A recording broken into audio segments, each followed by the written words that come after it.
So now I'm going to talk about the areas of law that I do. And let me start by saying that I'm really not in the practice of law because I love the law. I don't. Back to my beginning, I'm a person of science and nature and history. Those are my two majors. And I had a great desire to go to medical school first and be a soldier too. Well, I got to be a soldier. That's not part of this video, and I'm not talking about that. I was a soldier for many, many years and just retired from the military since I was wounded for the third time. So I got to be a soldier, never got to be a doctor, but I sure am a lawyer. I have to be honest, as I am at all times. I really don't love it. It's not really me. You know, I see other lawyers walking around, and I say to myself, I play this little game. You know, wow, he really looks like a lawyer. There's some people that kind of look the part. I don't think, and I don't feel the part either. But I'm a really good trial lawyer. And I'm really good and honest with my clients. And my clients like me. In fact, they love me. So one of the advantages that I have is that my motives are in the right place. Okay? This is back to the Buddhist in me, my relationship with God.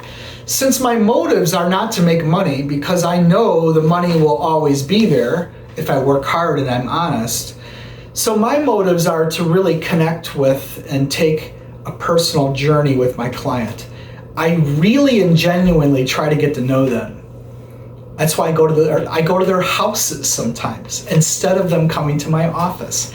They love shit like that, you know, and I like it too because I get to see them on their own turf, a little bit more relaxed, as opposed to them coming and sitting in front of my desk, you know, being scared, you know. And when the case is over, I add these people's names to what's called my permanent client list. And what I do, some of the people who work for me, Stacy or Lupe or even Leah in the old days, they would send me reminders with just a list of names every week, just at random, that they would take off this list. Hey, call this person, say hi. Good move. That's their ideas. It's good politics too. Plus I like it. So I have a list of these names that they choose every week and they keep track. You know, I called them in July of 2020. And I call them and I say, hey, remember me? I helped you. And oh yeah, they all remember me. And hey, why are you calling? Hey, I'm just calling to say hi, man. And they love that too. So other lawyers will come up to me at different functions and they'll ask me the kind of law that I do. And when I feel like being polite, I'll say, I'm a trial lawyer. And that usually gets a reaction because most lawyers are not trial lawyers. And then, again, if I feel like being polite, I'll say, oh, I'm a trial lawyer, and then they'll say, what kind of cases? So as a trial lawyer, I'm a criminal defense attorney, and I'm a civil attorney for personal injury plaintiff, meaning I represent the people who are hurt trying to get money. Those cases go to trial. That's where I'm a trial lawyer. Third, I'm also a trial lawyer when I am defending people for immigration cases. So let me talk about those first. So at the trial level, I am a criminal defense attorney. So the criminal cases I handle are cases that are crimes. People are accused of doing something wrong. So the police arrest them. It's my job to defend them in court. My job is not to ask, are they guilty or not guilty? That's for God and for the judge. My job is to be their lawyer, to do my very best for them within the law, and if I win their case at trial, goodbye. I hope you learned something from me during our talks and you never do that again if you did it, and I never ask them if they did it. It's not my business. I don't have to. If the prosecution cannot beat me at trial with all the advantages that they have, police officer's testimony, charging instrument, lotta. If they cannot beat me at a criminal trial, then you know what? They don't deserve to win. And I really don't care if my guy did it or not. I sleep fine at night knowing that I did my duty. Now, I'll get people ask me all the time, how can you defend somebody who's charged with this or that? Why? Because they called me and because I'm a lawyer. That's my job.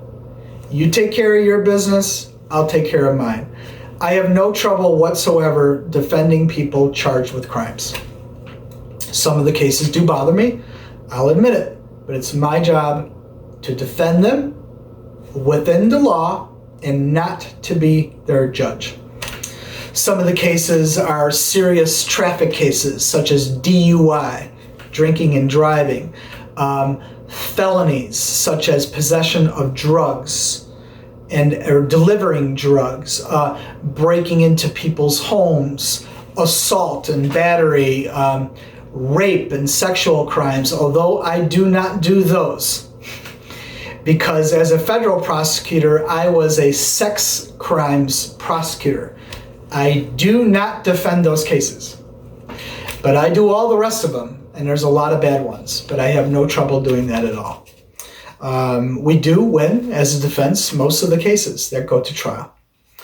As an immigration attorney, I don't do visas. You need a visa to come here. I don't do that. That's for office lawyers, solicitors to do. I'm a trial lawyer.